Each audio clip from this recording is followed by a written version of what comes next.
Dungeons and Dragons is not what a riddle's dragons, but they order, disorder, roll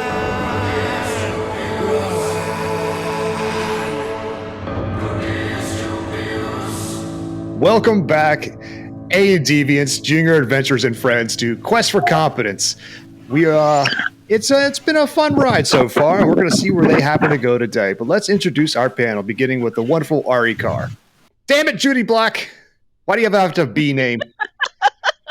I am Judy Black, and if you're watching the video, despite looking like I'm in the afterlife, I am just very pale, not in black and white. I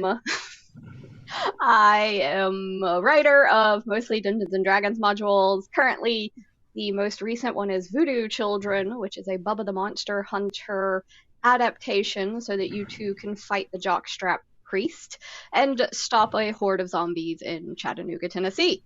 You can find that on Drive-Thru RPG. And now, alphabetically, I believe we go to R.E. Carr.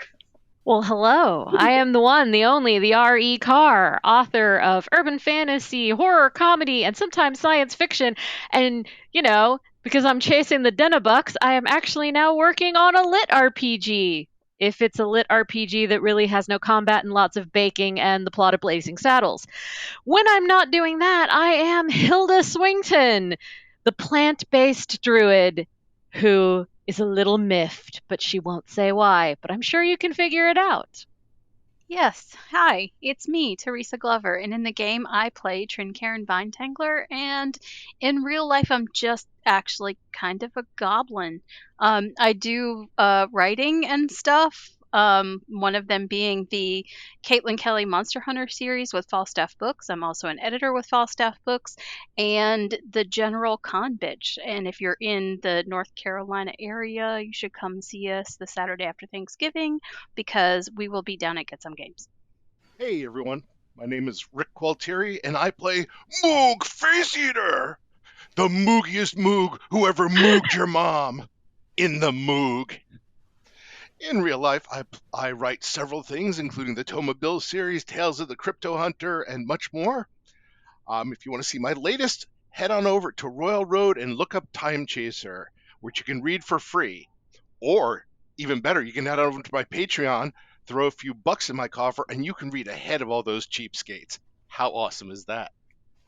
It's awesome. I won't lie. I'm one of those people who pays for it. So many jokes. Wow. Well, and I am Misty Massey, segueing hard.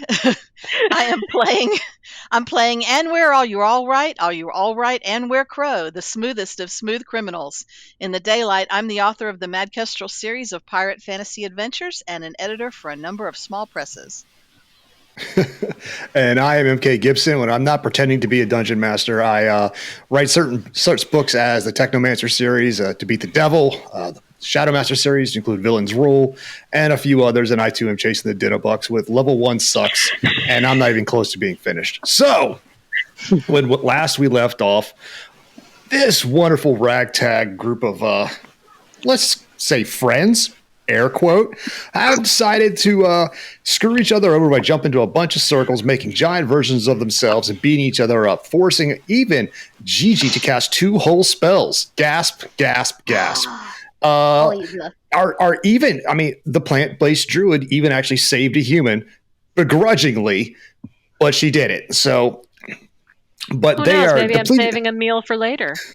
Fair enough. I am a Depleted dummy of treat. depleted of spells, depleted of hit points, and just depleted of giving a shit. Our friends have decided to take a long rest after that grueling encounter. So the area seems to be secure and safe. You may set up a watch if you like, whatever you'd like to do. But now it's time to get a little cozy, get a little campfire, have a little chat, and see let's take the temperature of how everybody's doing. Well, I would like to ritually cast Liamon's tiny hut so that we have a nice little dome of no thank you, in which we can rest our weary heads. All right. Yeah. Well, you take 10 minutes to cast that, or 11 minutes. Yeah, I know. 11 minutes. Okay. Oddly specific. Well, it's 10 minutes for the spell and 1 per level, so it's 11 minutes. Yeah, so I'm gonna just be doing that. I'm doing magic shit. It's so tiny and a hut. Wow! Tiny the Hut. I can't find my way to the hut. It's too dark. I have the glowing and meditato, but I don't see Mademoiselle the hut. Crunchy got a great sword. That's right. Mademoiselle Crunchy has a new sword too. Yes, I'm Mademoiselle Crunchy does have a sword in the middle of her bosoms. Yep. And I'm I walking think around every few minutes. She'll hear, "Oh, ow, shit," because I'm bumping into all the rocks that I can't see in the dark. I may or may not be enjoying this. Moog say next time, buy a torch, fucking cheapskate. You're still within the glow of the meditato, though. You should be able to see me. Yeah. The meditator will help you. Let's see. yeah, Trinkarin still has the flavor of Gary in Trinkarin's mouth. So Ew. Oh, the flavor of Gary. Slightly I don't know. cinnamon and toasty. and rot. Cinnamon rot Hard checks, to you know. find, to More like toasted rock. his flavor. Moog likes hut. Reminds Moog when Moog was child, and we went on raiding party and came upon an elf nursery, which we then nailed the door shut and set on fire. Shut the hell up, Moog. Why does he have to be so hot? This isn't fair, universe. Oh, sweetie, don't The- listen the- to him talk. The Just elf jump ba- him. The elf babies we found were hot too after we were done with them. Maybe you should put his mouth to work somewhere else. No, Moog does not wish all elves were dead.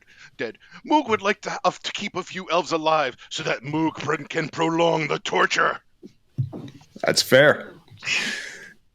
I'm gonna fish around in my. I just need to go to a hot elf boy brothel and get this out of my system. For just from my knowledge, Gigi, who all did you designate entrance to the hut?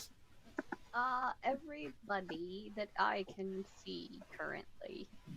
Okay, just didn't know if you were like just playing little favorites. I don't know if anybody else wasn't allowed in. Everybody's allowed Okay. in. Even Mademoiselle Conchi and Gaily. But for now, they're going to stay outside. Okay, that's fair. I can come in even though I appear to be sideways. Well, when you sting yourself. Oh, sorry, I laid you down because you get knocked down. You just got the little toggle. When you click on your character, I'm like, I'm blind You're and I'm just levitating. sideways. What's going on? Man, poor levitating. Adware is really having a day. I'm having a day. Onweir got hit so hard his head is perpetually to the side now. When that golem hit you and knocked you flat, it's just like I said, permanent, like just crack. It knocked me silly. All right. Are you all just going to power down for the night? Are you going to? God, yes. Moog will keep watch, and if anybody stays up with Moog, then Moog will regale them of stories of like gouging out elf eyeballs and gutting like elf widows and burning elderly elves. What kind of music do you like, Moog? Got whack. Moog consider elf screams to be music to ghouls. What's your favorite type of scream? Like if you had to pick one that is of like pain, which particular type of pain is your favorite? Typically one that like when they scream and you can feel that their spirits have broken and they are hopeless and know they are going to die. That never fails to make Moog laugh. That's interesting. You have a fine sense of humor, sir. Have you ever thought about branching out, killing other races, or is it You really mean, like, just take branch elves? and kill elves with branch? Moog has done that. That's what she meant. Hey, Rachel, real fast, check your Slack. Mm. But anyway, so you're killing. You dream about killing things with branches, elves with branches. Is that what you're saying? Moog dreams about killing elves in many ways. Well, all right. So you guys are powering down. That is how Moog gets to sleep. Some, weak humans count sheep. Moog counts dead elves. Given the network and the plays and the things and the bullshittery that has happened here, perhaps keeping a watch throughout the entire night is a good idea so that we do not. I mean, like my tiny head will keep out most things, but just in case someone who knows magic shows up and causes problems, I would suggest we potentially keep watch throughout the night. Moog agrees. Moog will take first watch. He can take first watch so that he can read stories to us and send us off to sleep with happy dreams of gouged eyeballs and beaten heads and All right, so Moog's taking first watch. My zombies and I can take the second watch. If Frank Okay. and Hilda, you want to take the third watch? Sure. why don't I take the middle one so that the spellcasters can keep sleeping as long as possible? I shall take first watch with Moog. Well, so far that's two people taking the first watch. Because Gigi just said, No, I will not. I thought you were taking the last watch. you got to I stay will up and take notes. No, I will not Okay. get in the way of the Moog, the Milda, the Moogda. I haven't come up with a good ship name yet. We had- Milda sounds like some sort of Swiss confection. Oh, let's have a lovely Milda and some Nutella on toast. Well, they were when I had them fused. The first thing they were Muda or Swoog. So Moog. Swoog. I like Swoog. Swoog. It's good, but yes. Yeah, but, yeah. Milda does sound too much like a wholesome Swiss confection. or an infection of some kind. So you got mildew in your bathroom? It's gross. So I will take third watch with Karen. Yes. And Onweir can take the lonely middle watch with the zombies. I will leave them for you. All right, so it's Moog and it is Hilda up. Crickets are chirping, cicadas in the background, a wolf howls in the distance. Romantic. This would be nicer with a bit of blood, guts, and screaming, wouldn't it, Moog? Well, occasionally, as wolves howl, Moog will stand up and shout, "Shut up, or Moog kills you!" Moog, you're actually louder than the wolves. You know that, right? Yes, Moog knows. Yes, but you're more likely. Are you injured in any way? No, Moog fine. Okay, then I will just cast my last first level spell on Healing Word on myself before I go to sleep. Makes sense. So while you guys are sitting there having this lovely conversation, let's see. Let's roll a d4 real fast. Well, there's only 3 of you actually, so they don't count. We'll take the one anyway. Gigi, because you're at the top of the screen. Give me a dream of Gigi's that is personal, that is either your greatest fear or your greatest desire. Something that would come into Gigi's dreams. Greatest fear, greatest desire. Because that is what's going to manifest outside of the hut that Moog and Hilda are going to see. Like as if ghost holograms are acting it out, that's what they're going to see. Okay, so it is Gigi and a very large eldritch-looking tree creature, basically wiping out a kingdom, very happily. So Moog and Hilda, while you're sitting there outside the hut, right around these glowing circle areas that you were in before, you see this vision of Gigi and a eldritch tree creature. I'm assuming maybe a giant eggplant. Who knows? Decimating.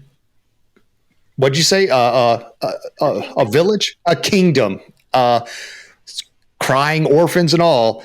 And they are just cackling and giggling as they do it. Moog joins in with the cackling. Hilda breaks some hardtack to be like popcorn and offers a piece to Moog.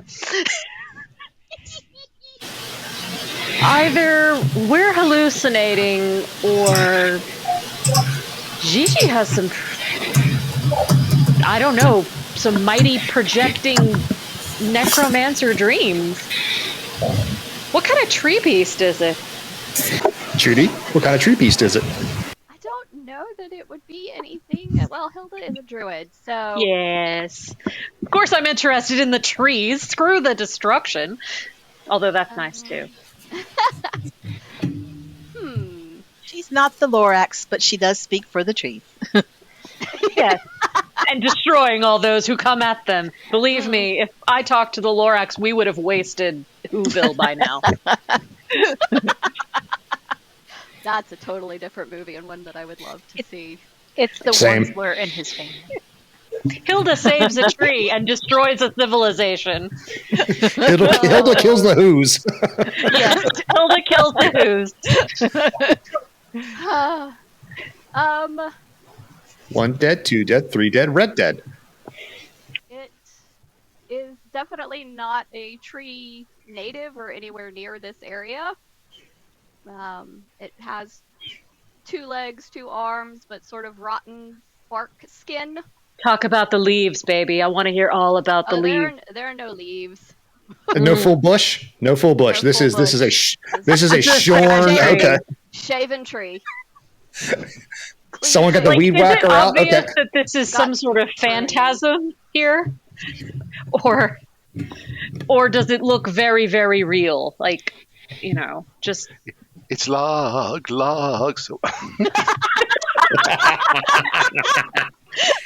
It's We're big turning it and into a heavy and musical wood. episode, Gibby. and I'm out of Dungeons and Dragons. Congratulations, y'all broke me. So Oh my goodness. But yeah, so does this tree monster kingdom destruction, does it look like slightly translucent or phantasmal or... yes, all of the above.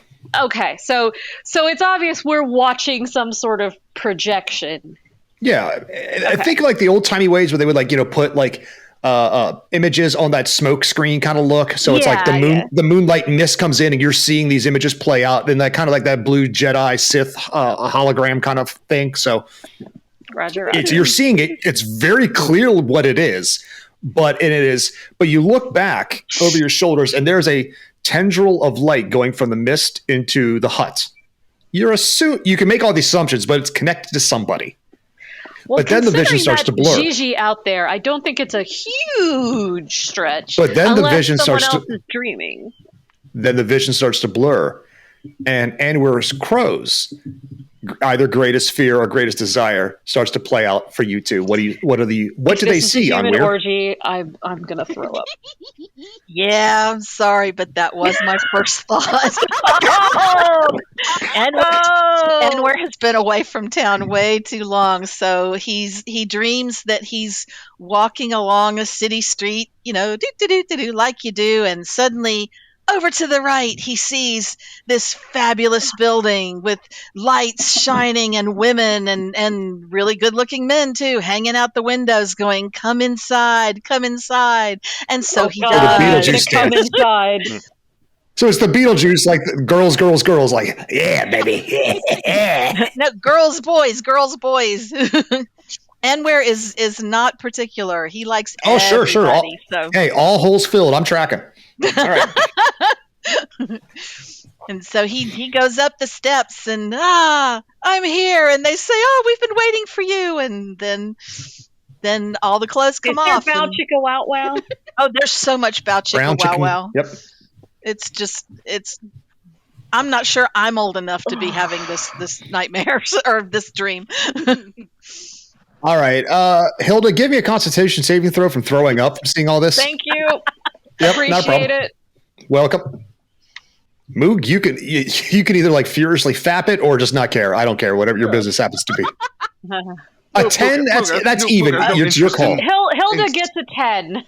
So a 10 is middle. So that's your call. If you want to hork, you can hork. Gag in the back of the mouth, get creepy, and put down the hardtack I was drinking. Can we please bring back the rotting tree? It was so much more interesting, and there might have been destruction. Oh God, what are they doing?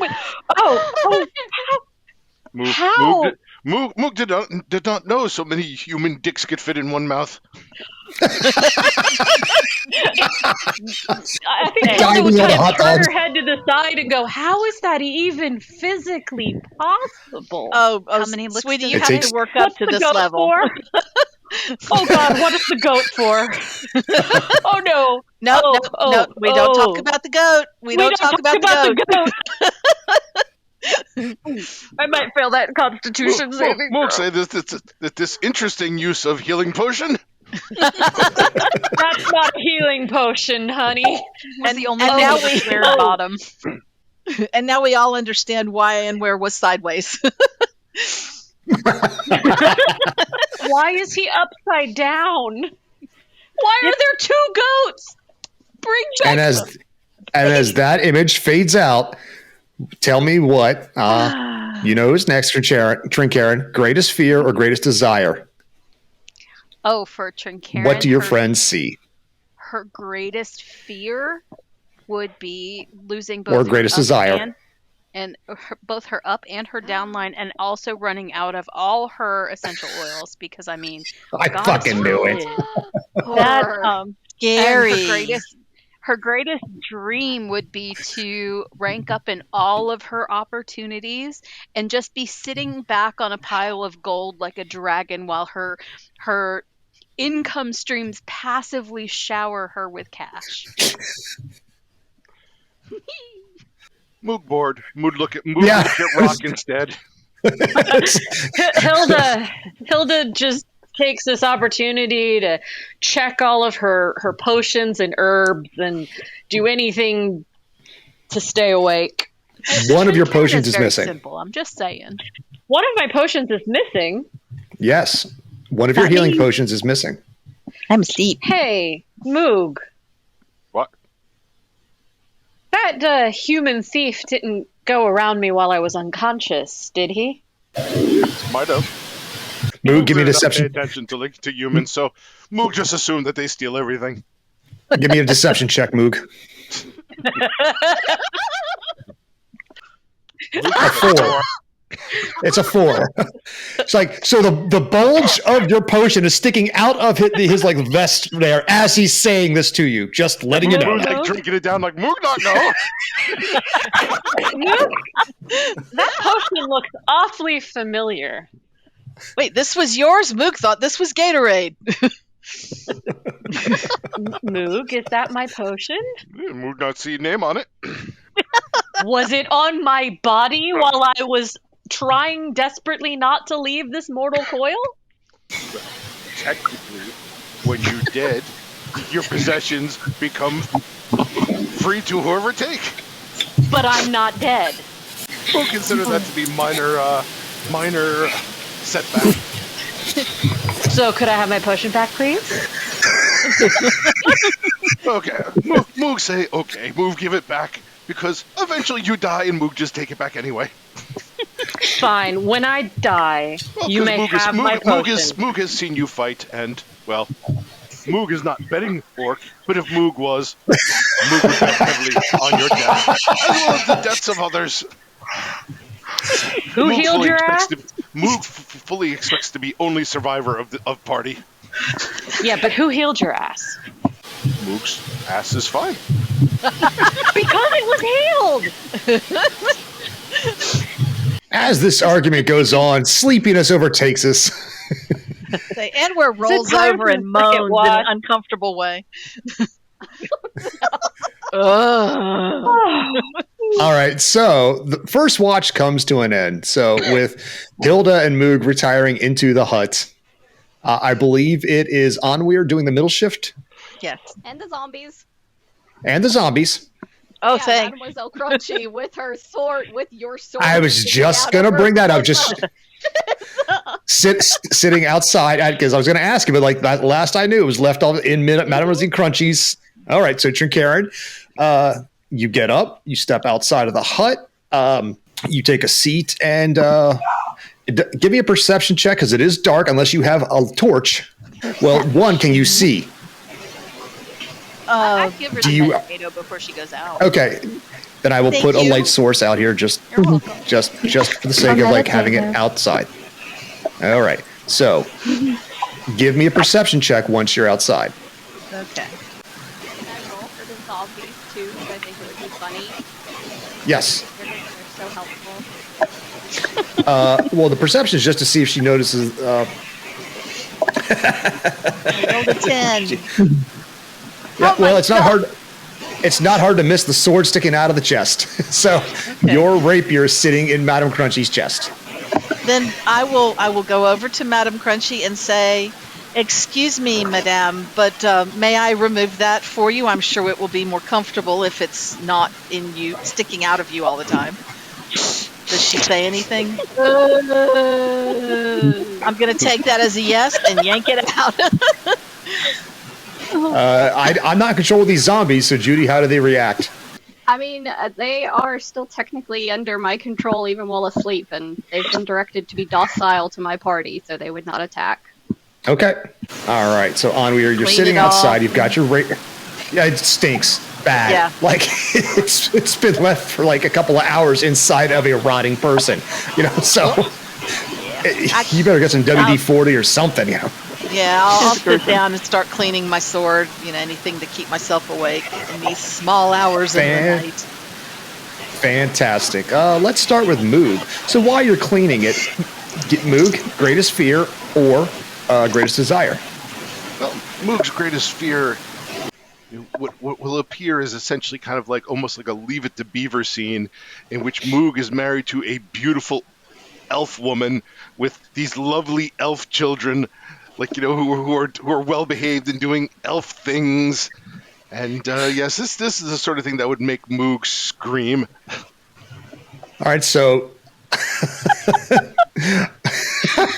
Onweir, that's what you see in this misty projection of light as you're sitting outside. This fog bank rolls in, and you see like a tendril of light going back into the hut. But you see this holographic projection of Moog and Leave It to Mooger, like with like he's my three Moogs,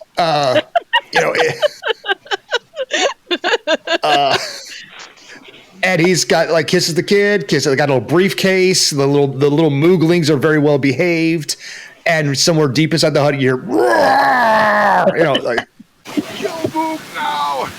But does the wife look anything like Hilda? I don't know, Moog. Like I said, she's this like beautiful elf, like princess type.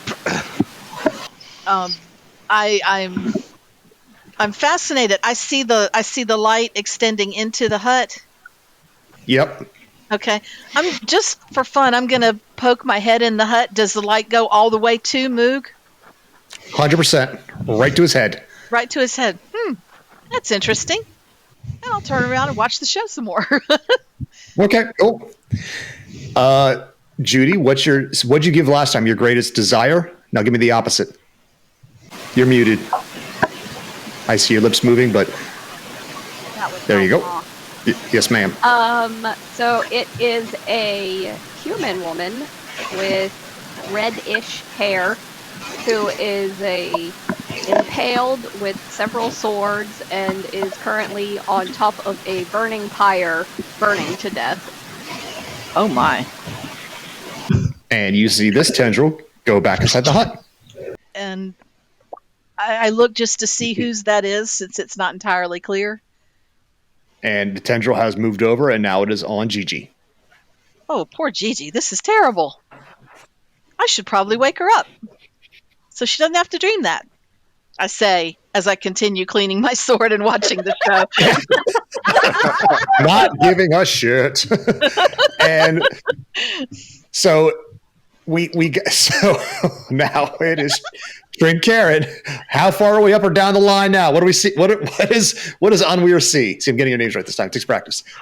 Last time, did you go with more of like your best dream of being like an LM queen? Oh yeah, totally. Just lounging back on the pile of gold coins while more trickle from the ceiling. Yeah, totally. Passive income all the way, baby. So again, you see this image of Trent Carrot sitting on like a dragon sword of money and oil. I highly approve. I don't even have to check this one. I see her. She's up there, and I highly approve. Wait a minute. You're not a dragon, are you? Well, before you can ask that, one more dream pops in. Wait. So one more. Go ahead. What are you gonna? What? You said No, wait. I was just saying, ooh, no, there's another show. This is great. Okay. This is like TV in All a right. land that doesn't have TV. All right. Hilda, either greatest fear or greatest desire. It would probably be a little girl with green skin and white hair and pigtails surrounded by elves. Being walked up to a group of nasty, dirty humans covered in blood and muck and being handed a knife and being told, "We want dinner. You need to earn your keep, little brat." And the elves just standing back and waiting to see what this poor little girl has to do. We've all been in New Jersey. I understand. But I don't. Well- But they didn't do. And just disapproving looks until finally you start hearing the screams as a small child is forced to dismember people to please her over exacting parents while tears are running down her face. Oh, this almost breaks my mercenary heart. Oh my gosh. This is the saddest thing I've ever seen. And then, of course, being told, "You wasted too much meat on the bone. You'll have to do it again." Yeah, and that fixed the problem right there. Feeling much better Stop! now. I don't want to get Thanks. so erect. You know? That was what her parents said to her, just to clarify. No, I got it. Yeah. Do I All get right. to see? Do I get to actually see you dismembering the people and eating Well, I the mean, flesh? imagine a small child trying their best to do it and then being criticized for their butchery skills. Do you know how hard it is to butcher a whole shank portion of any large animal, let alone a human? I do. It's Yeah. not easy. No, Got to really not put some elbow I- grease into that thing. Okay. I had to disjoint and break apart several turkeys in the past few days, so I might know a little too much about butchery. As my poor little mini Hildy is being forced to do that. Very sad. And on that appetizing note, thus ends your sleep shift. Last up would be Gigi and Trinkarin. As we trade positions, as they're coming out and I'm going in or whatever, I say, you people have an amazing imagination going on. Wow. And I just roll onto my bed roll and go to sleep. Just look at You Gigi. know, I I'm like, think what is the she rest of talking the about? party might not. I think the rest of the group might not understand the point of watch is that you inform the people who come after you of the things that you have seen. So that Yeah, you no can one's done it form yet, a so this is good great. idea of what Do not you have metagame. seen. So I Fuck have it. the feeling that we have missed some kind of pertinent information that our party members did not believe or live in, which is not entirely surprising. Are you Shall we watch? asking? Are you asking Onweir what he means? No, once you have said your vague statement and walked into the hut, I have just accepted that I work with imbeciles and that this is fine. It took you this long. That's what baffles me. Like, it took you this long. I mean, it was never. All right. It was never really a question. There This was- is just more confirmation and the observation that there has been no Yeah. growth. Yeah, there's a difference between knowing something and accepting it. It is half the battle. Yeah. All right, so when you So we when you lose se- acceptance. yeah, God. So once you settle in, you find your thinking rock. One last thing as they're going out, I'll go, enjoy the show, and then roll over. Okay, fantastic. So, Madam Crunch, I love Madam, vaguely unhelpful information in the dead of night. That is my favorite information to give. It's so helpful. Isn't it yours, Twin Karen? Of course. I mean, I think we're in the right group for that. Yes, I could never want for more vaguely helpful information in my life. So Madam Crunchy comes up to you, Gigi, and gives you the most despondent zombie look, and the missing sword, and just like, ugh, like that bitch. You lost your third teeth. Oh, I'm so sorry. Fingers the hole in the chest. The uniline boob look is out of fashion, so you will be much happier without it. Looks at the hole in the chest, pokes it a few times, makes a squishy sound, points at you. Yeah. And then goes back. All right, fine. Walks off, goes back to the standing spot. Thank you for Again. informing me of your chest wound, and okay, you will not get better, but you'll be a skeleton one day. Yay! How do you deal with the smell? Well, I mean, there are certain ways you can deal with it. There's some spells and things that you can do to disguise the smell. And honestly, after a certain amount of time, you just kind of get used to it. Little dangly cardboard things. A bunch of those like car fresheners. Stuff them full of potpourri. Karen's going through her bag for her oil to put under her nose so she doesn't smell it anymore. Yeah. I can have some scent a little further away. When I go for bike rides around my country area where I live, there's a lot of dead animals, and like that smell is very potent. Anyway, we got cicadas, we got howling wolves, we've got all that nice misty feeling, and once again, well, for you guys, this is new. A little bit of smoke rolls in. And let's start at the top. Let's go with Moog. Moog, what's your opposite? Last time it was your fear. Now give me your greatest desire. All right. Well, you see an image of a gnarly 7-foot-tall orc, and he's got another orc who kind of looks like he's got mystical trappings on him. This other orc, and he's basically crucified. And the first orc is slowly skinning the second orc alive, cackling as he does it. And every time he cuts a piece off, he's like sure to to take this mount, like he has a nearby mound of salt, and he just like rubs it in the wounds and laughs harder. What in the actual fuck? You see a glowing tendril going back into the hut. Does it look like Moog doing the flaying? Not even remotely. Just for funsies. Oh no. I'm gonna send my mage hand over and try and see if I can grab some of the skin, just cause. Ew. What's the flesh on the image? Yeah. Yeah. The mage hand goes through it. It's like a light image being projected on the mist. I could try dispel magic to see if that would stop it, but I don't want to waste the spell slot, So we would And see as that- going to do that. we would see the little magical trail back into the hut, right? 100%. Yes, ma'am. Okay.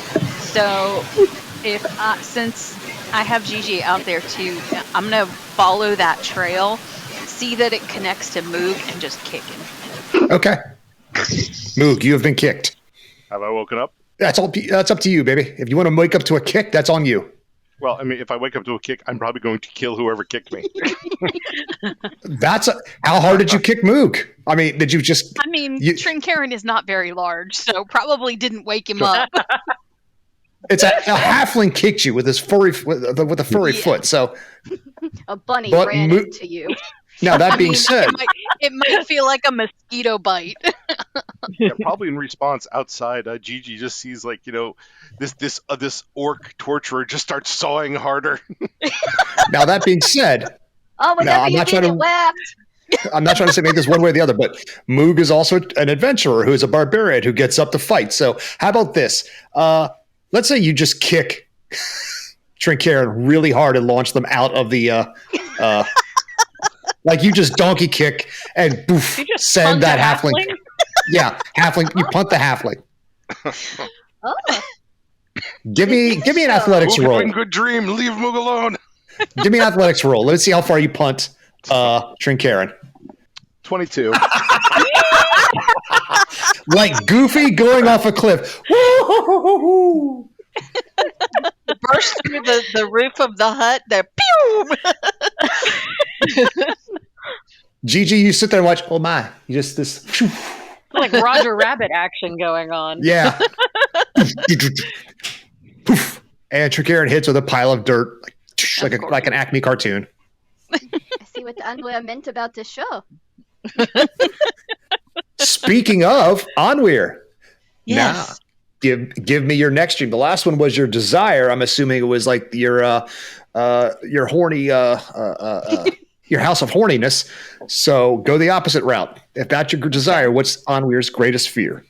Well, the dream picks up right where it left off, except that Onweir is alone in the bed, and he gets up and he's looking around, and nobody's around. He doesn't know where everybody went, and he pulls on his pants and he goes downstairs and finds a note on the door that says, "Sorry, better party to go to. See you another time." And he starts looking around, and there's nobody in the house. He's been left behind all alone by the people he thought were his friends. And he runs outside, and there's nobody even in the town anymore. They've all gone to the party and left him behind. And he's very sad and lonely. You paid for sex with these people, and you think they're your friends? I didn't pay. So it's like, what was it, Zoolander 2? We found another orgy. I'm sorry, it's not you, it's us. We've broken up with you. Yes, we found another orgy, and we're not taking you along. So Oh, that's. I know how Hansel felt now. That sucks. At least your junk didn't fall off. I'm just saying. Well, I did give me a not, minute; need it to could know get that. there. No. I do not need to see any more of Anwe's junk. Yeah, since Onweir said put pants on, you got full frontal. This was full frontal Onweir. So At least you didn't see what we saw. that was full frontal, full behind, full butthole, full spread, full Pretty insertion. sure we saw tonsils through the other direction. Oh yeah. Hey, if it's in the Kama Sutra, I don't know why they needed a rectal speculum, but there it is. So King Karen, if you are not dead, Anwe is naked on the Misty Moose. Oh, I definitely don't need to see that. I don't either, but if I am cursed with it, you should be cursed too. I will not suffer this alone. Get over here. I'll come back to Gigi with my hand over my eyes and the meditato just kind of guiding my steps. Like, I'm not watching by the time you it. get there, it's the end of the vision, and Onweir standing outside alone, like a sad clown in a French film. It's raining, and like with an umbrella, but the umbrella breaks, and a tear down the face, and With a cigarette. Yes, and then he flicks all it. of that. And then you just see Finn. it's a wet cigarette. Finn, yeah, F-I-N, yeah, it just pops up.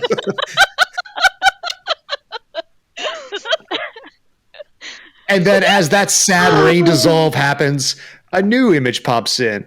So give me the opposite there, Miss Carr. So picture, if you will, a beautiful white and silver ballroom filled with people dancing in masks. And in the center, a green-skinned woman with her white hair piled up in a tiara and a little lace mask and a beautiful poofy ball gown drifting through, looking until finally in the center she finds a blonde, tall, pointy-eared. We all know it's Moog dressed as Jareth from Labyrinth. Moog has white hair, not blonde hair. Sorry, white hair. The poofy. Look, it's her fantasy. Look, Moog in the pants. You know what pants. Anyone who is of a certain age knows exactly what pants Moog is in. he's Oh got yeah, he's the got the knit socks David on. Bowie bulge. Yeah, he's got the Bowie We've bulge. got the Bowie Yeah. bulge. And then she's just like, and he asks her to dance, and you see them dancing, and she's blushing, and he's flirting, and it's wholesome, sweet dancing with right, flowers. well- You two can roll for vomit if you'd like. I'm not going to roll for vomit, but I'm just going to peek into the hut to confirm this is coming from Hilda. And after I do, I just want to look at Gigi and be like, Hilda's got issues. I She's mean, a all of us secret do. That's why romantic. That's why we do this. Not normal people don't do this. I mean, you Yeah, can Picture and get Hallmark close again. Labyrinth levels of dancing and flirting and punch and little plant-based desserts. Is the skirt on your poofy dress, is it swinging left and right like a ginormous bell? Kind of, yeah. It's one of those, the big poopy ball. It's the scene from Labyrinth, okay, guys? That's what I mean. That's Yeah. what I mean. When he swings her around, the thing swings like a big bell. So that's awesome. See, my mind goes to the dance from Legend where the girl dances with a death dress. So I like that. Oh, I love that scene. That might turn into that if it was a nightmare. But I was gonna say, that is a very different dance. there is blushing, and then at the last line is like, Hilda Swington, may I court you so that we may savage the elven lands together and rape and pillage. And Jesus, that went deep. Okay. If you know what I mean. I don't think you can dress that up any other way. Okay. I love it. Dirty dreams, and then it turns into hardcore fucking. So no, it's still sweet. No, it should. I think it would fade off with that. That's where the D. Fade, no!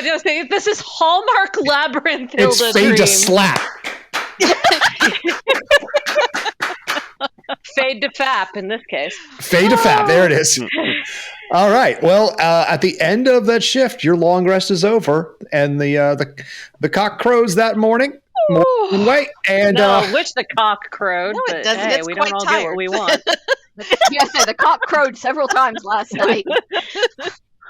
Several crocs crowed. It is now dawn. The hut is still up because it's an 8-hour thing, but you all refreshed, hit your long rest buttons. You all know a little bit more about each other. Do with that as you will, and you have the 2 pieces to enter the dungeon. So first record, anytime we nap here, your dreams are going to be displayed all big in color. So maybe don't be freaks. What did you see? None of your business. You was in your head. I mean, we saw Moog wearing gym socks, but I am gonna look at Onweir like, I just have to know one thing. Are you double jointed? When I need to be.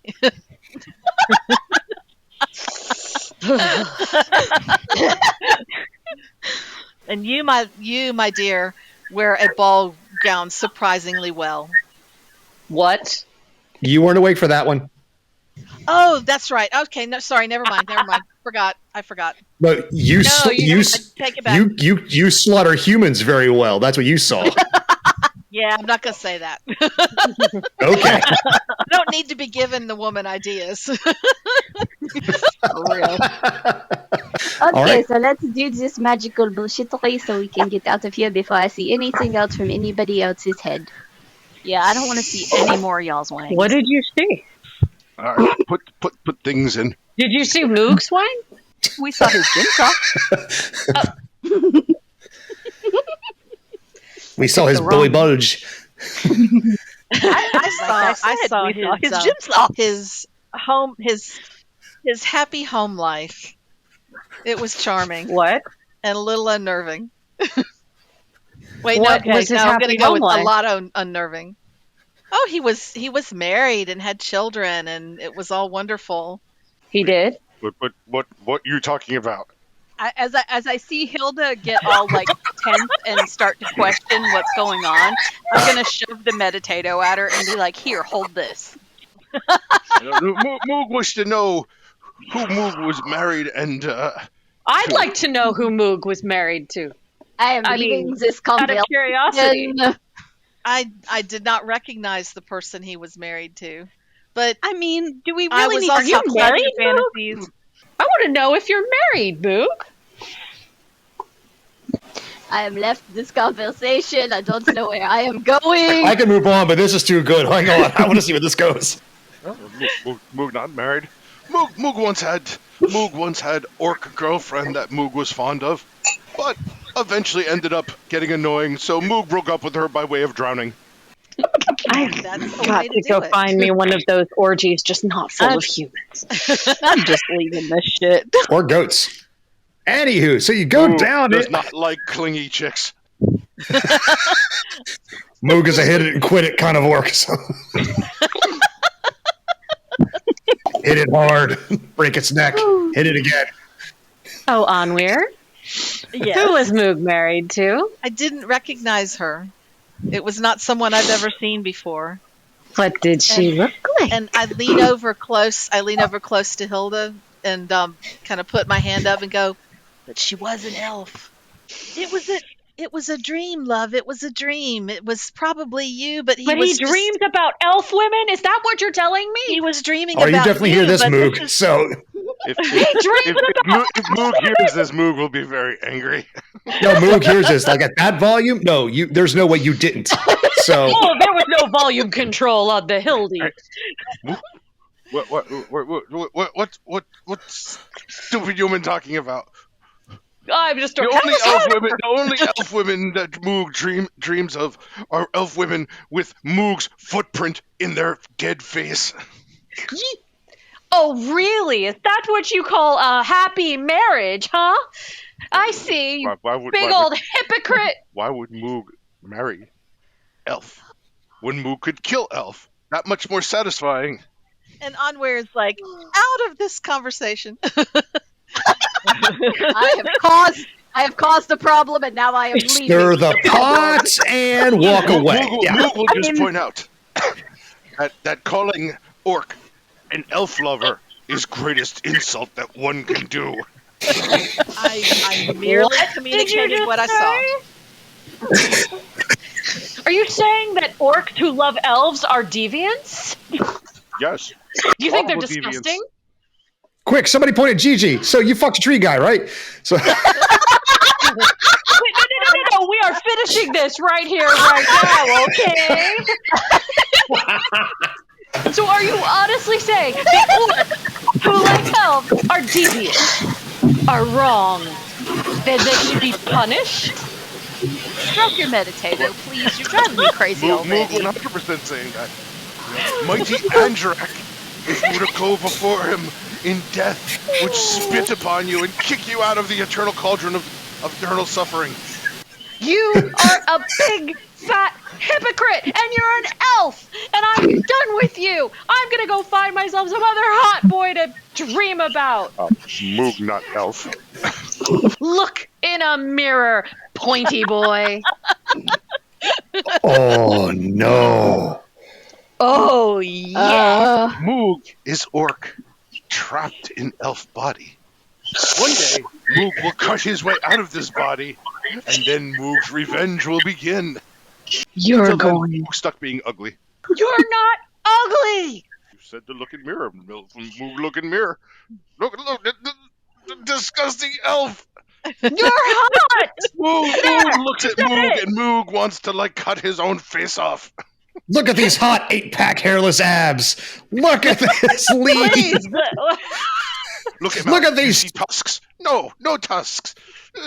Embarrassing. Trin I was a Karen's gonna go up barbarian. to I would be Gigi. raging right now. Trin Karen's gonna walk up to Gigi and be like, if they just slept together, this would all resolve itself. But it wouldn't be It nearly might. as much fun. We just did. We just slept in hut. Oh, Moog slept together, not sleep together. you dear innocent man. Moog is confused. Stupid hobbit. Tempted to kick hobbit. Again. You already need. Don't we have somewhere to be? Let's get on the road. Somewhere to be. I Yes, was yes. quite curious what everybody saw.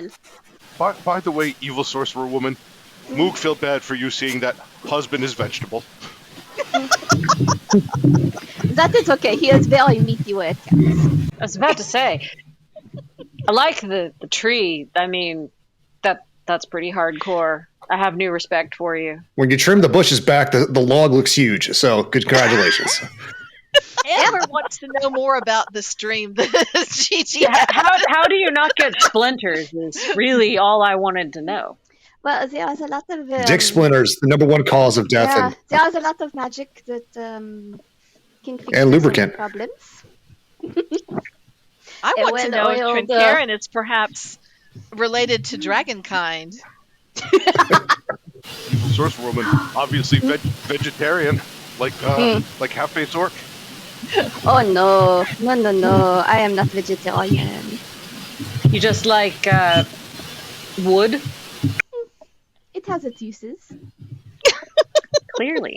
All right, Moog grows tired of conversation. Let's go kill other things before Moog decides must kill all of you. Okay. You wanted an elf. Don't even. Yes, Moog wants lots of elves, wants them dead. All right, so you guys you guys go over to the lock and do you insert the keys into we're the gonna locking insert mechanism. something in a hole by the end of the day. Oh, I'm not Oh. standing anywhere. I'm not standing near the lock when we're doing the insertion. All right, Moog will stuff them in. Okay, cool. You put in the circle, you put in the diamond into the little locking mechanism here, and I'm going to grab everybody. I'm going to line you up whether you want to or not because you're getting pulled. So I will.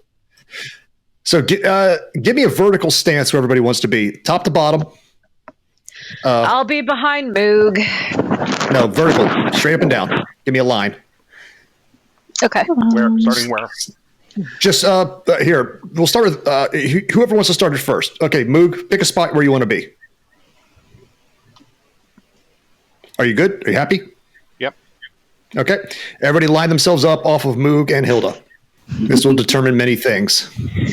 Okay, so do you want to be behind Gigi? As Moog puts in the lock, the ground, like the nothing attacking Fantasia, starts to pull the land away. One bit by bit by bit, the rocks start falling inward into this massive swirling vortex. You guys are on the very edge of this whirlpool of time and space. And it's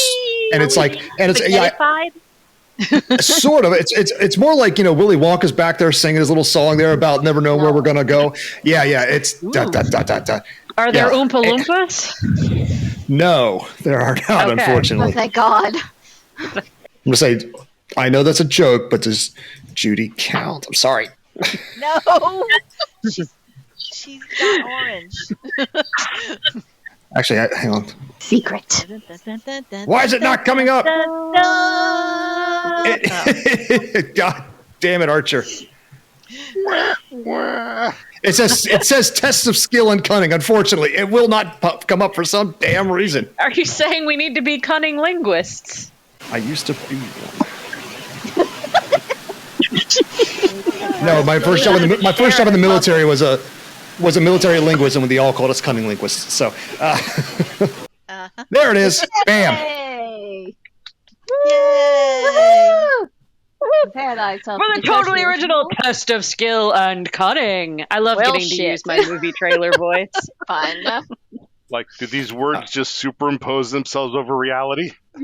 Yes, as a matter of fact, they do. Good. Oh, Oh, I think I preferred everything but the human orgy. All right, so we're going Was to. it for you? Thank goodness. This is where we're going to leave off for the evening because we were at an hour mark. But as these words pop in, boom, boom, boom, you feel yourselves go down. It's like a toilet-like feeling into this black hole of nothingness.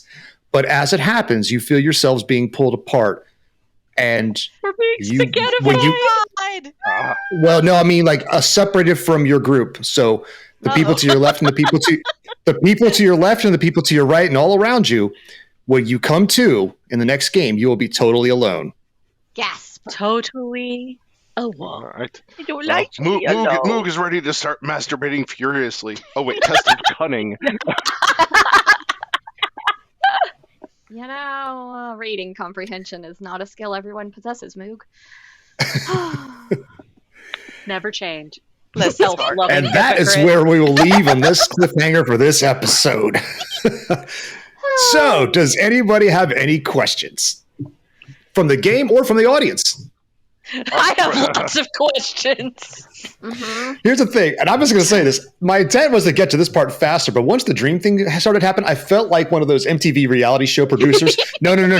Let them do it. And fuck them. I just walk away.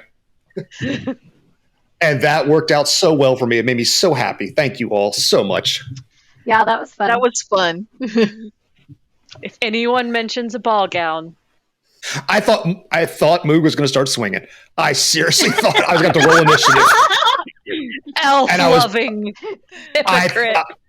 Barbarian on druid action and not in the good way, and everybody else is just like, Moog's this is not a good. barbarian. Moog is an arcade warrior. Fighter, I know he's an Eldritch Knight, I know, but still, like in my head, the way he talks, he's a barbarian. Come on. Moog solves Please, problems just give with me his a fists. barbarian That's so I all we can need get to over know. this asshole. Too many people talking. I'll see if Tree Boy knows somebody. I'll sending him and be like, hey, you know any hot trees in your area? Hot single trees in your area? Looking for love. For the true wood in your life. Looking for love in all the wrong knotholes. Oh! He's only a little tree. Dear sex doctor, I have splinters in my vajayjay. How do I deal with this? Signed, painful and Masking Alderon. Yeah. Clearly, you haven't polished it enough before you tried to insert it. Mm-hmm. Polish that wood. It's masking tape, in case you ever wanted to know. You use it to pull splinters out from sensitive areas. Oh, I'm good with that.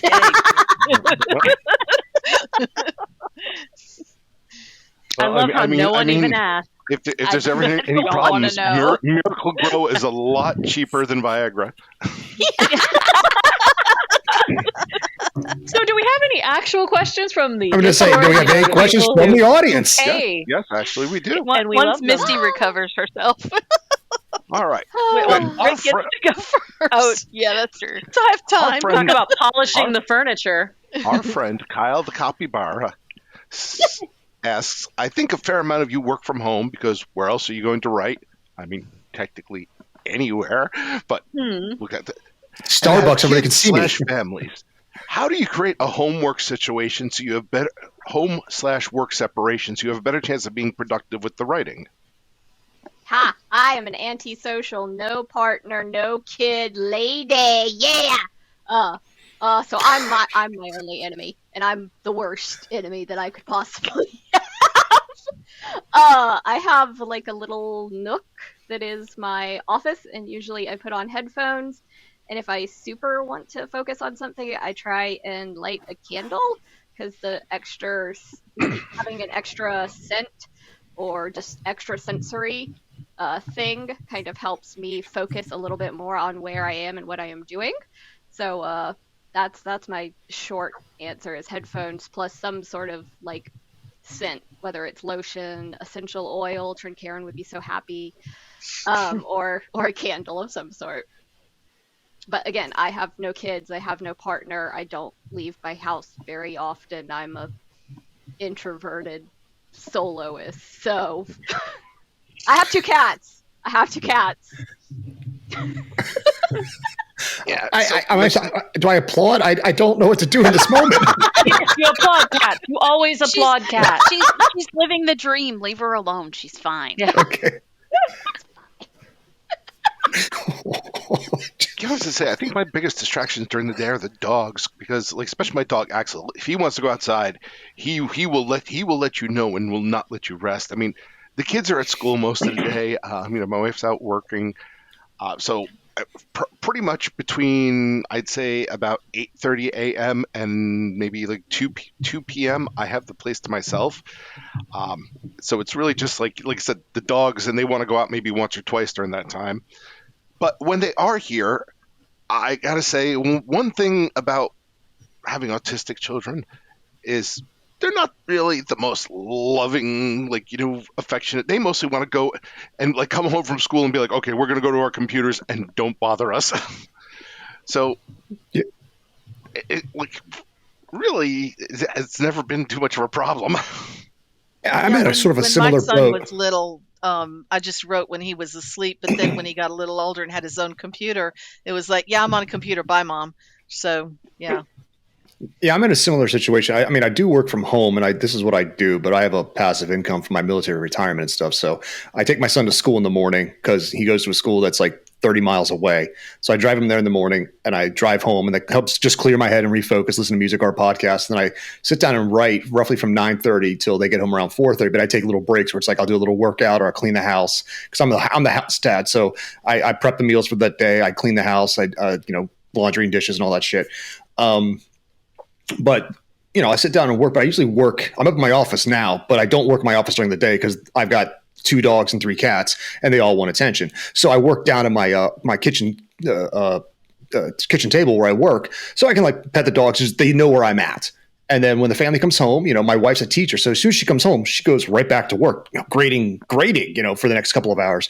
My son is just coming up on 12. So he's like, hey, I love you. Hi, bye. I'm going downstairs to talk to my friends online and play games. So like deuces, I'm like, all right. So I have the time. Fortunately, my biggest enemy is myself. Like you, like if I come to my office, I've got a candle back there for that exact, I got a pine scented candle just so I can like focus on something, or I play music. I put my phone far away. I turn off the internet, and then I just put my music on my phone and put it over there in the side of the room. And then I just focus on that. Yeah, there's this, it's so stupid, but there's this app called Forest that you plant a little digital tree and tell it how long you want to focus. And if you leave that screen, the little digital tree dies. And that helps me stay off of my phone because I'm like, I can't kill the ghost lily valley plant. I'm not a monster. And so that I don't get on my phone. So it's, same. I talk to myself too. I walk and talk around my house because like when I got to work out an issue or a scene, I'm like, walking and I walk and talking. talk. Yeah, I get out my legal pad. I'm like, that's a dumb idea. No, that's a good idea. What if they do this? I don't know. And then and my dogs just follow me in a circle and waiting for treats. So yeah, Yep. I find it funny. I've never met anyone else. I have the notebook that I have a station. The notebook either goes on the washing machine or on the cat desk. Because yes, my cats have desks next to my desk. And I will walk and talk and then jot down ideas when I have it. I had one desk next to my desk for Griff because otherwise he would sit on it. And then now that I have Coco, I have to have a desk next to Griff's desk so that Coco can sit. And then Tsunami sits on my desk. And sometimes I will have 3 cats on my desk while I'm trying to work. And I do have a day job. So I work I have one half of my desk is my day job, half of my desk. And then my writing half is the other half. So my poor ADHD brain gets hurt a lot. And I have to do sprints when I have free time, basically. Misty, but I have Teresa, an office now. Dear God. Explain what a sprint is. Oh, yeah, a sprint. So what I have to do is, because my time is so limited, basically I have to have set times during the, it's just like I schedule a meeting for myself at either in my lunchtime or right after work or right before work. And for that hour, basically my phone is off in the other room, it's locked, and I just work on writing during those times. And I do nothing but that one task during it. And then when my time is up, I have to go and be chaotic again. So the only way I get stuff done is in bursts. Like anyone who's been a co-writer with me knows it's like nothing, nothing, nothing. Oh my God, there's like 3,000 words. And then nothing, nothing. Oh my God, another 3,000. Right, Rick? I did the sprint thing for about 2 years when it got me out of a serious slump I was in because I was, like you said, it was a meeting with myself. And so it forced me to sit down and do writing at that time and nothing else. And so, I had to do it because I was being accountable to myself, and it really helped. I've been thinking about doing that again. So it does suck though if you get ADHD paralysis right at 5 minutes in, and then it's hell because you won't do anything else. I will sit there and I will stare, and then I will start messaging people. Rick knows this. He does. So does Judy. She knows this. Since the messages start. If I start talking about random things, it's like, oh, she got ADHD paralysis when she's supposed to be writing and can't do anything else. So, what about you, Teresa? My job is actually not at home, which it does help, but it's also equally as bad because when I get home, there's the laundry and the dishes and the housework and all the other bullshit that I need to do that is more important than getting the writing done. So most of the time I am more productive if I go sit somewhere like Starbucks or a coffee shop or whatever, because I literally can't get up and get distracted by doing something else. The only purpose I have being there is to sit and write. Other than that, I have a notebook at work. I have notebook in my purse. I have apps on my phone, and I kind of treat it like a crying baby. So if the idea pops up, I take care of it right then and there for as intensely as I can until I have to move on to the next thing. When I had my old job, I was after I retired from the Air Force for the next 6 years, I was a government contractor, but I was a tech writer. And the last thing I wanted to do after writing for 8.5 hours a day was to come home, drive 30 miles back to my house, and then start writing again. It was very hard because it was tech. It's easier. It's cut and dry. There's no flavor. But after you write all day and get edited all day and write all day and edit day, and you come home again, like, now let's engage the fantasy brain. I'm like, fuck me. I don't like, my characters are sad and they hate life. That's where I was. It was very hard to make that. One of the things that helped me when I was in a regular office job where I spent all day on a computer, I did get more done during the day for the writing because I would sneak it into little times where I had downtime at work. But to switch from being on a computer is work to writing, I would switch formats. So I wouldn't write on a computer, I would write longhand. Yeah. I would do that in meetings. Different part of the brain. Oh, I do that in meetings a lot, Because I do that. when I was in meetings, I'd like to be do jot like, down just nod your notes head in and then the I think fairy the will crying punch the baby goblin. analogy is pretty good. Like when an idea hits, it's like you have to tend to it because otherwise, you can get the opposite. I can get the worst thing in the world is when you get hyper focused on something that you're not supposed to be doing at the time. It's like fun with ADHD. Yeah, but I was just going to say the guilt the is most strong horrible enough thing. that the guilt is strong enough that when you're dealing with the crying baby, you're trying to write faster because you know that you're supposed to be doing something else, or that you have another type of deadline that requires your actual physical interactivity. So you're trying to get it out as fast as you can so you can get back to the other thing. Hyper focus happens, but it happens in microbursts because it has to. I was going to say, when I get an idea like that, I treat my phone like a crying baby. I throw it in the toilet and drown it. But see, I also have a now we rule see with where myself. mood came from. After 6 o'clock, I stop writing. I literally pulled over Really? while If I driving stopped writing to at write 6 down o'clock, an I wouldn't have idea. any books. I have done that. I have 1,000% done that. Yeah, like Well, 'cause I write during the notebook day. that I carry with me, and if I'm in the car and I'm like, oh shit, I'm gonna lose this if I don't write this down right now. I will find somewhere to pull over and write it down. Yeah, there was a time I was driving home from work and I didn't have my notebook with me, so I got home and I had notes all over my arms because that was the thing I'd had to take notes on. I switched to another formats because it frees up my brain. Like after 6 o'clock, 6:30, I switch to art. Or if I have to, I'll take my pen and paper and I'll sit down and watch some bad TV and just let the brain decompress. But I'll start outlining ideas for like stories down the road, just like because it pulls me out of that mode. So that way I got to come back and look at it with fresh eyes. I'm like, oh, wait a minute, I was too hyper focused on this scene. If I take a step back, I can write it better if I do it this way. Because you get the blinders on real hard when you're in those moments. Because I'm unfortunately that guy that writes 2 chapters. Then re-edits that chapter, then writes 2 more chapters, and goes back to the other chapter. And like I'm like that guy kneading dough. I make a big dough ball, spread it out, then I bubble, and I'm constantly. It's kind of like throwing clay, getting all the bubbles out. And I wish I couldn't. I used to be just straightforward, and then second pass and third pass. Now I'm like that. I'm that potteries type of writer now. I didn't want to be, but anyway, we got some more questions. It works for you. Yeah, it works. Next question. What are the questions? Yeah. all right. Our friend Heinous Lizard asks, what's one popular trope that drives you absolutely batshit? Magic baby. I cannot stand the magic baby. The magic baby's the one where the character goes, oh my goodness, I have magically become pregnant. Oh, it's Tuesday. Here's the baby. Oh, it's Wednesday. The baby's grown. No. No. I hate that. That makes me crazy. Oh, like that episode of Star Trek The Next Generation that started season 2 with Troy.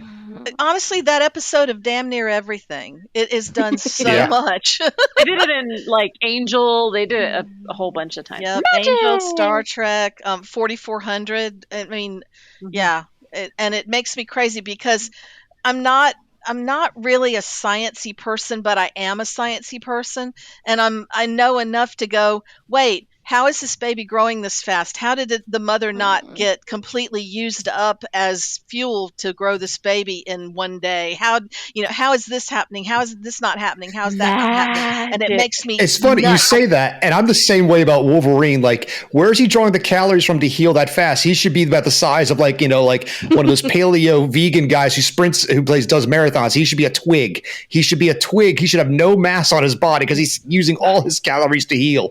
So, Right. but that's I get you. Yeah. So that's mine. The one that really gets Prophecies. me is I mean, I can keep bitching about it. It's all day. the one that really gets me, and it might just be because I've listened to all of the audiobooks for the Song of Fire and Ice in the past month and a half, is the medieval equals misogynist trope. Like, and like I said, it could just be very biased in that I've taken in a lot of that content in the past couple of months. But yeah, can we not? Yeah. No, that's It's a very good exhausting point. to listen to. It is. Have you had this Aside from the- conversation with Emily Leverett? No, because I'm terrified of what Emily Leverett would say, and her head would explode, and I would never hear the end of the conversation. She can go for I love days, her to death, but I've seen her go off on this. Yes. Aside from things like time travel and prophecies, which just irk me in most stories. Not saying time chasers, but like it's when Lord of the Rings. Okay, I was there, Gandalf. I was there 3,000 years ago. Fucking were you? Because you were wearing the exact same clothes, doing the exact same thing, in the exact same armor, and the exact same level of technology. But 3,000 years later, nothing's changed at all. Like, just in human evolutions, we went from like muskets to space in 100 years.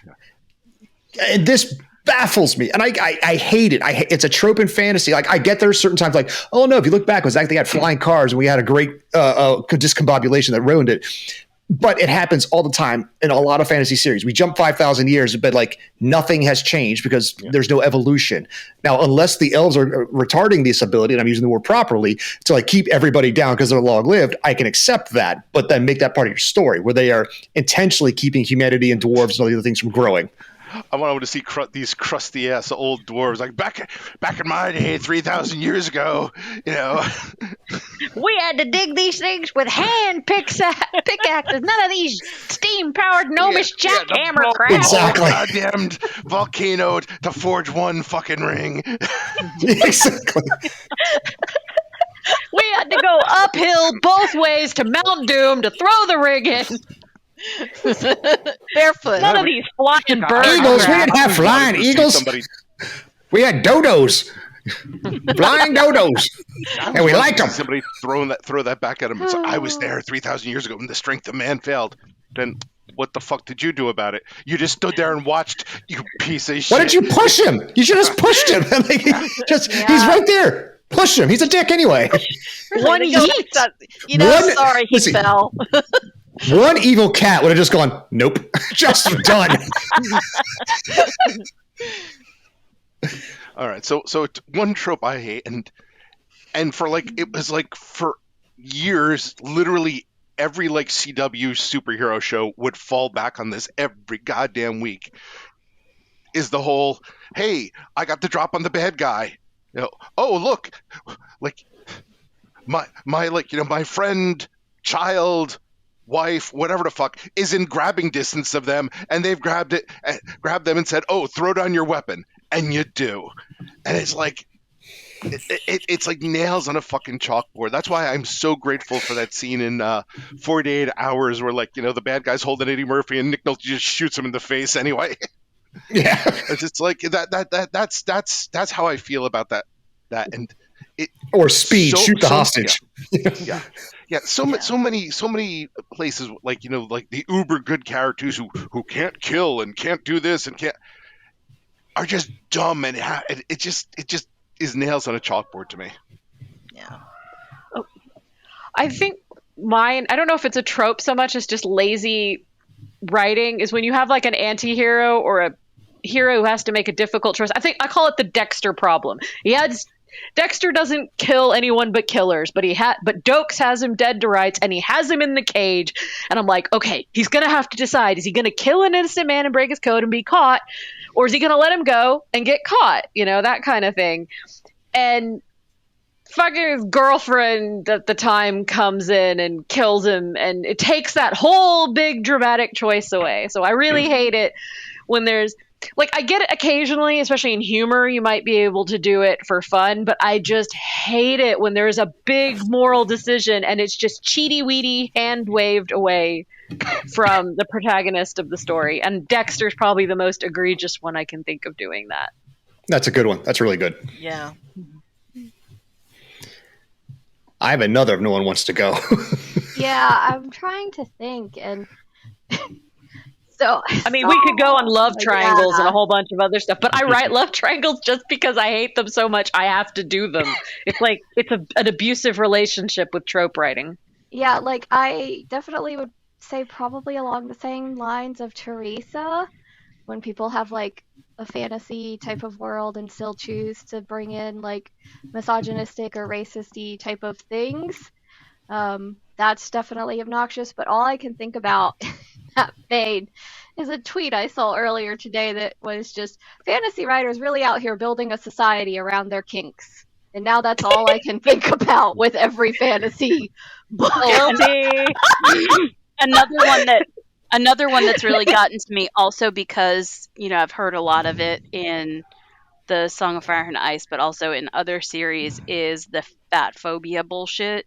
Mm-hmm. Now, I am not a skinny person. That is very clear. So that kind of shit where the bad guys are fat and evil, or the wicked witch is fat and evil, get over it.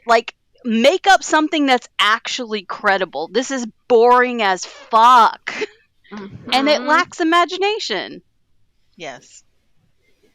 It is. I've got one word: know your timetable, or know your know your. Also, when you write something it's kind of okay, in Star Wars, okay, boom, Uncle Owen buys R2-D2 and C-3PO, fantastic. Except when they do the prequels, then Annie built C-3PO, so he bought the same droid twice because he's seen this thing before. It's it's been on the farm before. This thing's been. It showed up on that shit bothers me. But the other one is the timetables. I could actually that one, because I did have to explain why he didn't know that, because I was drunk and arguing about Star Wars. No, I understand why C-3PO doesn't know. They wiped his mind. No, but why Owen doesn't? Because he was actually married to the second husband of Shmi Skywalker and never met C-3PO because Anakin was already gone. No. He built it, and this is my son Owen and his girlfriend Beru, and this is the droid that works on our farm named C-3PO. No, episode 2, Owen Larson wasn't there at the same time. There was Krieg, the dad, who lost them. Yes, and he goes, "This is my." He took C-3PO in Phantom Menace, didn't he?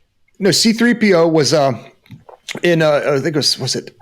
Yeah, we could go back to this, but I swear he's on the farm. Owen spends his entire life shoveling sand. Do you think he gives a shit about because when Attack of the Clones, those stormtroopers. No, in Attack of the Clones, he shows back up. He shows back up to Tatooine. He's like, the Maker. Oh my God, Master Andy, you're all grown up. And Uncle Owen is working the farm.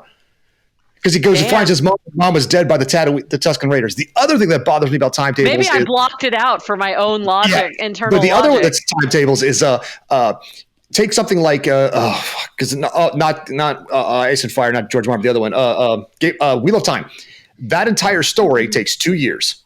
That's it, 2 years, and these people go from dirt nothing farmers to heads of state and blade masters and all these things in 2 years. I don't care what dead guy's living in your head or how magical you are. You don't become a grandmaster black belt in 2 years.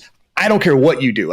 This does not happen. And these type of things, even Lord of the Rings took 13 months. At least they weren't like ninja hobbits by the end or anything like that. But the point is, they weren't Dritz Duordra and beating people up, But over the course of 13 months, they got a little tougher. But some of these stories, you're these people accomplish a lot of shit in a year or two, and that's not possible. Luke got off a lucky shot because Obi-Wan's shoot there. just right there. I'm over your shoulder. Hit the button now. Like a ghost made him do better. So it had nothing to do with his skill. So those things do irk me. I think we could have another Star Wars thing. Everyone's related to everyone else. Everyone's a Skywalker. You're a Skywalker, and you're a Skywalker. Suddenly, it's like a galaxy far, far away, full of thousands of planets. We always end up on Tatooine, and someone's related to Luke Skywalker. I mean, that's storytelling. That's King Arthur. It's like you are actually the son of Uther, and you're actually my bastard son. Like that whole lineage thing has been storytelling forever. I'm not saying it's right or it's wrong. It's just very but there's common. not usually galaxies involved. That Tatooine thing bothers me. Is it's like we have this myriad galaxy. We can go anywhere. Let's go to the planet where there's nothing but fucking sand. Yeah. I hate sand. It's gritty and it gets everywhere. Sorry. That's why I don't go to the beach. Same reason. Fuck that place. We're all Anakin Skywalker here. Basically. What other questions we got? Yes, ma'am. Is it my turn now? Yeah, why don't we move Facebook? over? Okay, we'll move to Facebook. Let's see. I still do not know how to pronounce this person's name, and so I apologize. But Steve. Jamin Stetch says, what random advertisement jingle lives rent-free in your head? No, do not let it back in. Do not. Pizza in the morning, pizza in the evening, pizza at dinner time, because the pizza's on a bagel. I mean, the pizza bagels, we get that shit at Costco and like we have too many pizza bagels in this house, and that we sing that song constantly. So. Oh man, I always get the J.G. Wentworth opera commercial in my head. Oh my God, yes. Oh, that was for me. awful. It is one eternal jingle, and it's in my head now. And all I can say is, "Let's go Krogering, Krogering, Krogering." And for those who don't know, Kroger is a chain of grocery stores in the Southeast through the Midwest. But that damn jingle. And it's in my head again. And now I'm just going to have to sing the 1877 Cars for Kids to get it out. I've never heard either of those ever. Huh. Count yourself fortunate. This one is really ancient, but it crawls into my awareness every now and then, and then it stays a while, and I don't even know why, because I don't like Fig Newtons, but it's wrap the inside in the outside. Is it good? Darn tootin'. Doing the big Fig Newton. Is that too old for everybody? I've never heard that. Yes. No idea what that is. Fig Newton commercial from back in the 70s. I see it in black and white with like a title card, like someone's doing the jitterbug. It was a guy dressed in a fig. You know what a fig looks like, right? It's kind of a boring looking little fruit. And his arms and legs are sticking out, and he's got his face sticking out. And he's like doing these poses and singing, and it's just the cheesiest thing. But for some reason, I don't that song... humans dressed in fruit costumes. I think that's been safely established. we're teetering on a line there. Yeah. This was my Saturday morning torture. So when I was a kid. Speaking of Saturday morning, like the only thing that's going to get this out of my head is the X-Men 90s cartoon theme.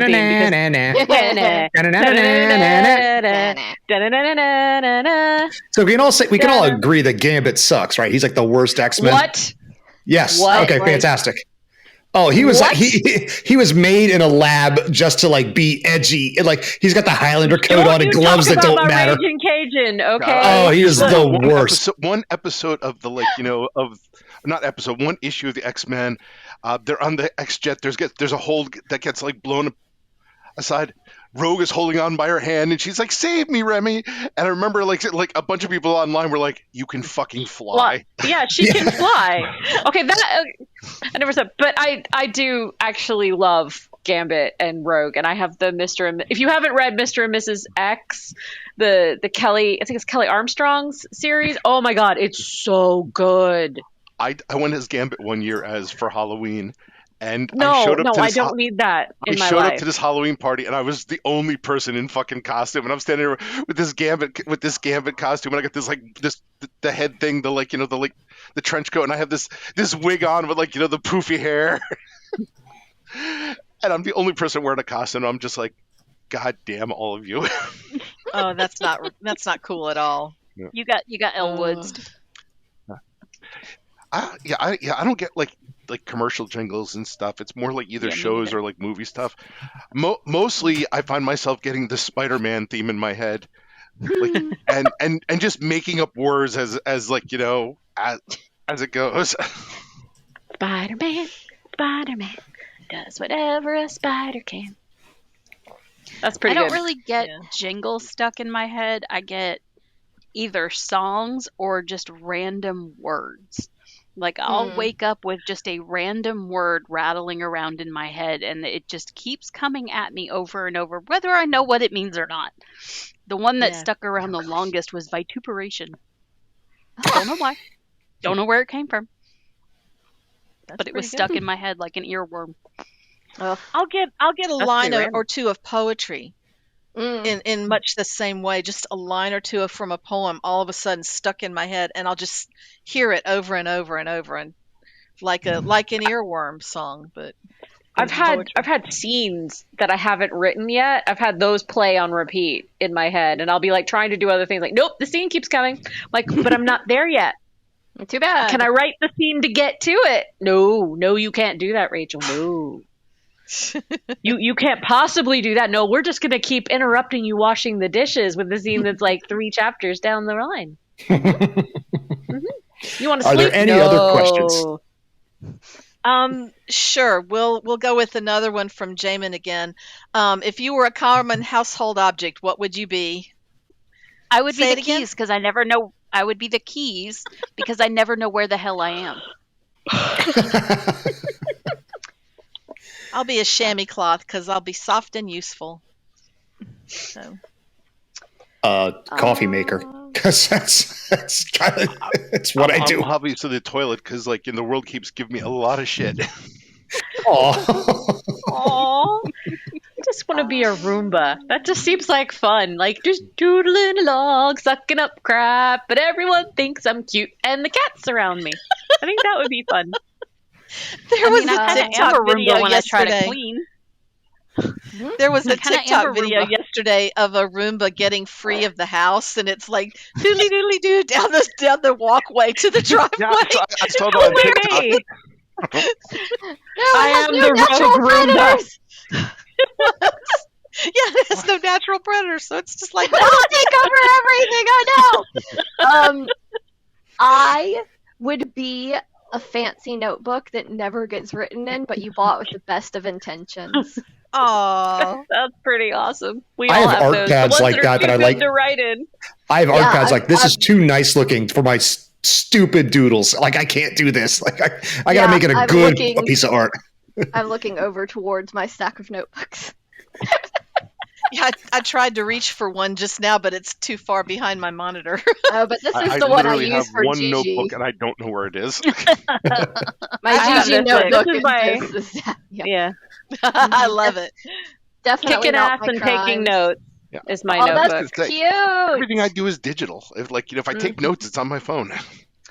Yeah, I like taking for D&D. I like writing down the notes because it helps me remember it a little bit better. Oh, I like your notebook too, Teresa. I still have that one, and it's still not written in. That's why I got, mine- I got mine a is big ass written in. Mine is where whiteboard I behind me keep all just the for that. notes. It's just My yeah. whiteboard's on the other end of my office, Gibby, so I can't show it Here's off. all my French I words from when I spoke French.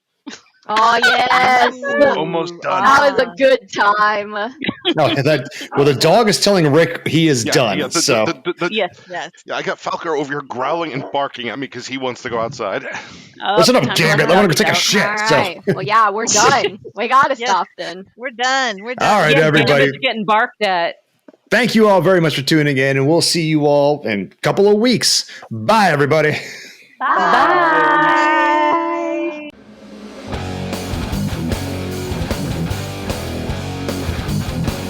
Authors and Dragons is brought to you under a Creative Commons license, meaning you are free to share this material so long as credit is given to those who created it, which is us, the people you just heard play the game.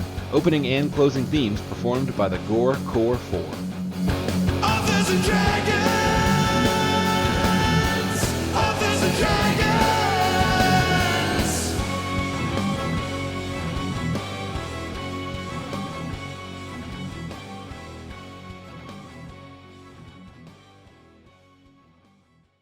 You will not get better, but you'll be a skeleton one day.